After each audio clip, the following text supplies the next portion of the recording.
It's funny because you're such an interesting character, and and you seem atypical of what one might assume from an NFL player. Well, that's the thing, is that a lot of people have this assumption of NFL players as kind of knuckle-dragging troglodytes, because you really only hear about the bad players. You know, those are the guys who make the news. And there's a lot of very smart NFL players in the locker room. You know, I've had lots of great conversations, but you don't hear about them because they take care of business and then they go home.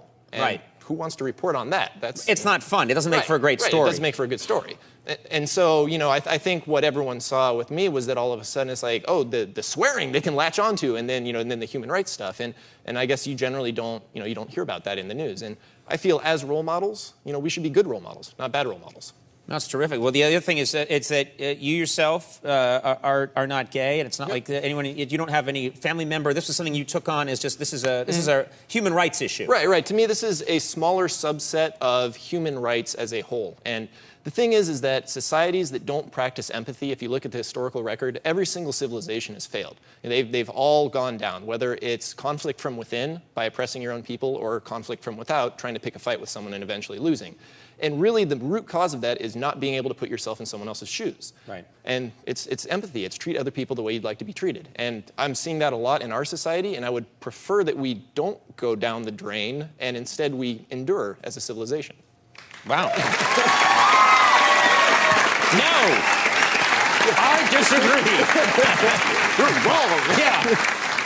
I'm going to take the opposing viewpoint. Devil's advocate, go for it. I think America's had a good run. It's time to go. Yeah, you know, we had a good couple years. I want to talk about you personally, because I found this really fascinating. You're quite an avid online gamer. We were actually talking about this a little bit before the show.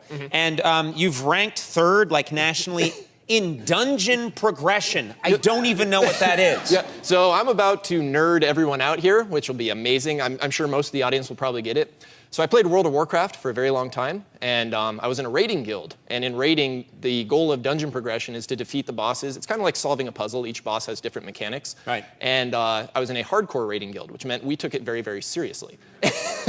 And so at one point, we were third in the United States in terms of raiding progression, which meant we stayed up very late at night and kept pounding our heads against these bosses over and over until we beat them. That's incredible. So it's amazing, because you're a player in the NFL, but it seems like your true dream, what you're most proud of, is that you've rated third nationally in dungeon progression.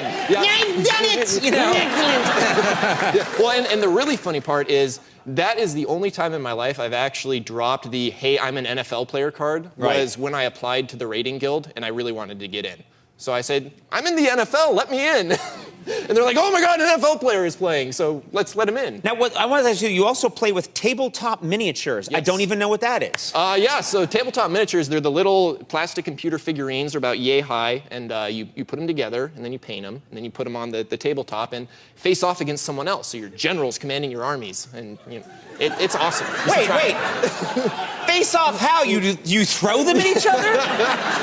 No, it's you have dice. You roll it's dice. Like chess or something like that. Yeah, like chess, like kind of chess and Risk combined, and you know, each one has their different stats, and you roll dice. You're going to levels of nerd I've never approached. I admire this. Football is how I fund my nerdy hobbies. I have to ask you quickly, at least 2 currently active pro athletes have come out since your letter. Do you feel like there's a shift? Obviously, nationally there's a shift, but you feel like in the NFL there's a shift in sports in general? Yeah, I do. I think it's a sign of society as a whole, really just moving towards more tolerance and more acceptance. And the NFL is a young man's game. You know, it's guys coming in from college. They're 21, 22. And so as each year progresses, you see the younger and younger generations coming up through the ranks. And these guys have been raised with gay teammates, with gay family members, with gay friends, and to them, it's not a big deal. They're like, what is the issue here? We should be more worried about the economy or the wars that we're still in. They have a different perspective. Right, yeah, it's gay marriage. Who cares about that? What do I care if someone else does with their life when I'm free to do what I want with my life? Right. And so you're really starting to see that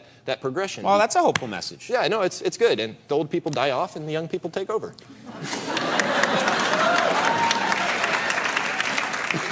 There are some no old people. There's some here that are like, I didn't like it. But they don't know who I am. They're like, who's that awful host?